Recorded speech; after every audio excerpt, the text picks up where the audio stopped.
Hi అందరికీ. వినాయక చవితి వచ్చేస్తుంది కదండి.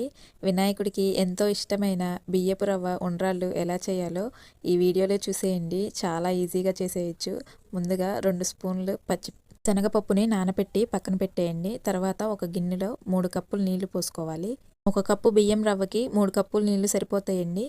నీళ్లు పోసుకున్న తర్వాత నానబెట్టుకున్న శనగపప్పు వేసేసి 1 స్పూన్ జీలకర్ర, కొంచెం ఉప్పు వేసి బాగా కలపండి. నీళ్లు మరుగుతూ ఉండంగా కొంచెం నెయ్యి వేసుకొని తర్వాత 1 కప్పు బియ్యపు రవ్వ వేసి అది కూడా మనం రైస్ ఎలా ఉడికిస్తామో ఆ విధంగా మూత పెట్టి బాగా ఉడికించండి. తర్వాత నెయ్యి రాసుకున్న ప్లేట్లోకి ఈ ఉడికించుకున్న మిశ్రమం అంతా వేసేసి కొంచెం చల్లారిన తర్వాత చేతుల్ని వాటర్లో తడుపుకుంటూ ఇలా ఉండలు చుట్టుకొని అన్నీ ఈ విధంగా చేసుకొని పక్కన పెట్టేసుకోవాలి.